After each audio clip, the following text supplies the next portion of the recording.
এই পাঁচালি আমি কিছু জানি না, তুমি তোমরা বিশ্বাস করো না প্লিজ, আমি কিছু জানি না। কি হবে আমার এবার?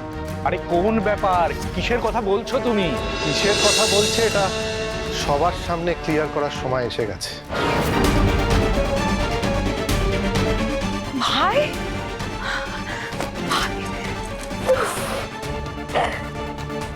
তুই জানিস না আমরা কতটা টেনশনে ছিলাম। Thank you Satyajit, thank you.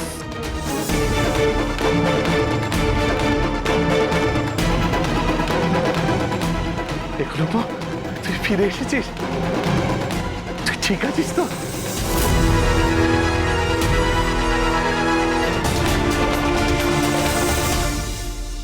তোকে তোকে কে কিডন্যাপ করেছিল?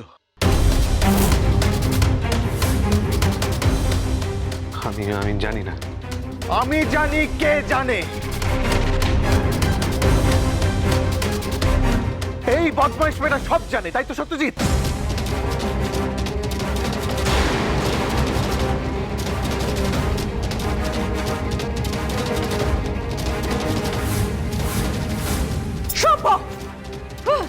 তুমি কিচ্ছু জানি না, তখন থেকে বলে যাচ্ছে আমি কিছু জানি না। এই ব্যাপারে যখনই কোনো ঘটনা ঘটবে সবসময় আমাকে জড়ানো একটা অভ্যাসে পরিণত হয়েছে তোমার। তখন এই বাড়িতে তারপরে চলে যাবো। দাঁড়াও বড় বৌদি,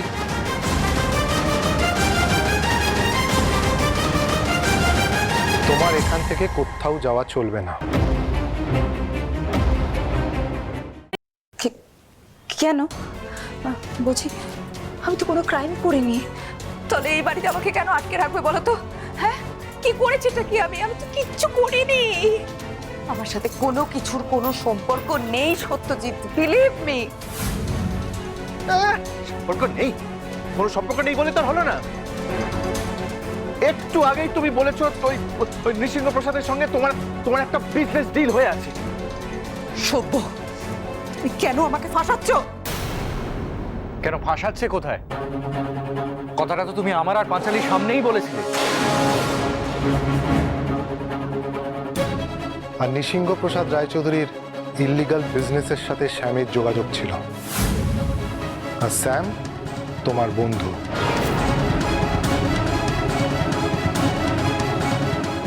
বন্ধু? বন্ধু না, বয়ফ্রেন্ড বল, বয়ফ্রেন্ড। সে যাই হোক, আমরা তোমায় সন্দেহের বাইরে রাখতে পারছি না বড় বৌদি, সেই জন্য তোমাকে এই বাড়িতেই থাকতে হবে।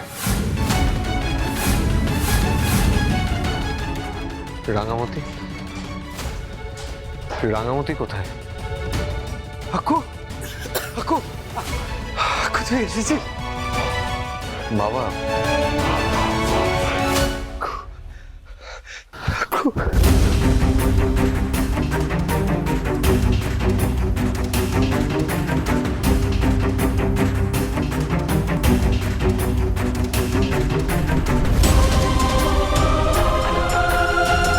বাবা, টেনশনের আর কোনো কারণ নেই। এই মুহূর্তে আমাদের mission successful, everything is solved.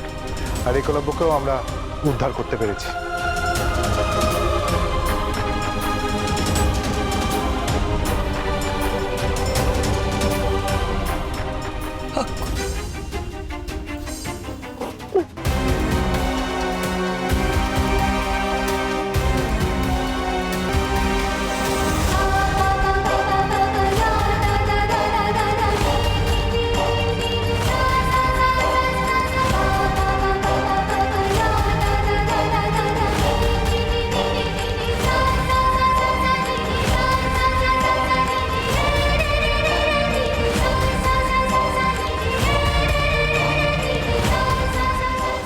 ঠিক আছে মা।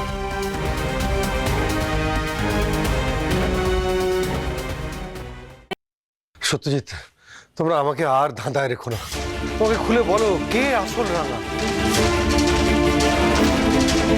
দেখো, এইটা নিয়ে কিন্তু তোমাদেরকে সবাই ভুল বুঝছে।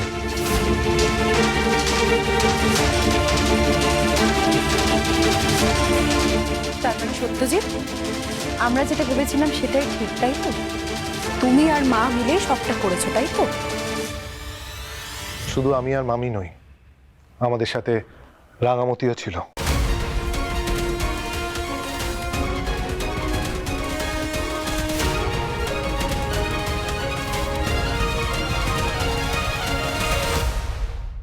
আমি জানি, আমি জানি রাঙা ওদের সঙ্গে আছে। তুমি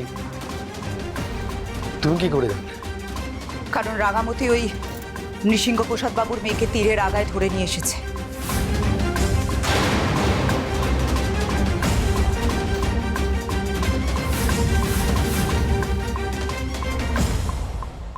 আর রাঙার মুখটা মাস্ক দিয়ে ঢাকা ছিল ঠিক কথাই, কিন্তু ওর চোখ দুটো দেখে আমি ঠিক বুঝতে পেরেছি এটাই রাঙামতি। এটা ছাড়া অন্য কেউ আর রাঙা হতে পারে না।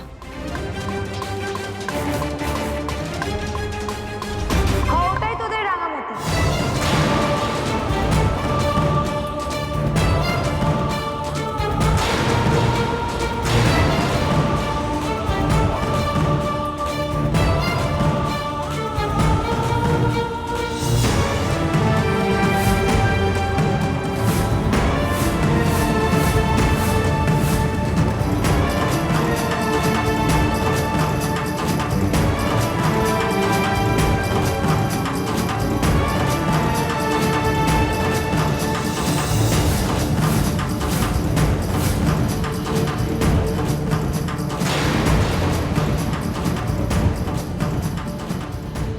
হ্যাঁ বড় বউ দিদি, তুই একদম ঠিক ধরেছিস।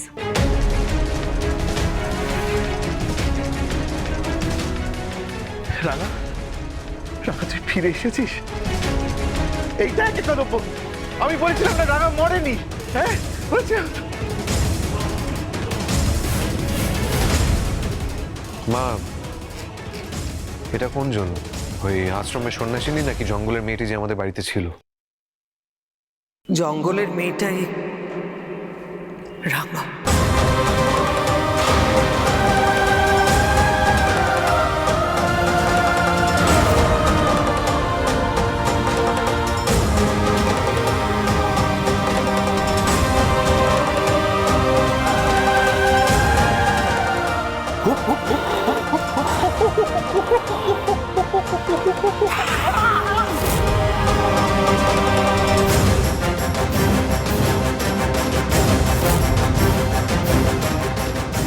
আমি জানি সবাই এটাই জানতে চাইবে আমার কাছে যে এত বড় একটা সত্যি আমি কেন লুকিয়ে রাখলাম।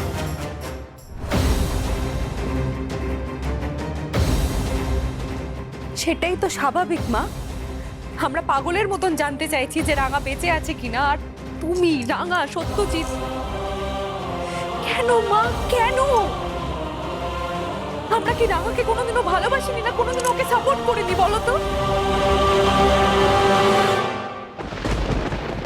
আচ্ছা মানলাম, আমাদের কথা বাদ দিলাম, কিন্তু ভাই তো রাঙার স্বামী মা। স্বামী হিসেবে নিজের স্ত্রী বেঁচে আছে কিনা সেটুকু জানার অধিকার তো ছিল ভাইয়ের। একবার নয় 100 বার অধিকার ছিল, আমি তো জানি ছিল। শুধু আক্কুর কেন, এই বাড়ির প্রত্যেকের অধিকার তো ছিল, অধিকার আছে। কিন্তু সেই মুহূর্তে না আমি রাঙাকে বাঁচানো ছাড়া আর কোনো কিছুর কথা ভাবতেই পারিনি। কিভাবে, যেভাবে হোক আমাকে রাঙাকে বাঁচাতে হবে, আমি শুধু এটাই ভেবেছি। তখন যদি আমি সবাইকে জানাতাম যে রাঙা ঠিক আছে, বেঁচে আছে, সুস্থ আছে, তাহলে হয়তো যে রাঙার শত্রু, যার কাছে রাঙার প্রাণ নিরাপদ নয়, তার কাছে খবরটা কোনোভাবে পৌঁছতো, আর সেটা তো রাঙার জন্য বিপজ্জনক হতে পারতো।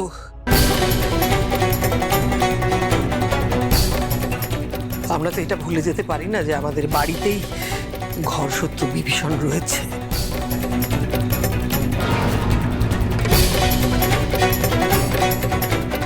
আমি সবার কাছে হাত জোর করে বলছি, সবটা আমারই দোষ। আমি বলছি রাঙা কিভাবে থাকবে, অন্য একটা মানুষ হয়ে আসবে, অন্যভাবে কথা বলবে, ও অদ্ভুতভাবে থাকবে, জঙ্গলে থাকবে, সবটা আমারই প্ল্যান। আমাকে তোরা ক্ষমা করে দে প্লিজ।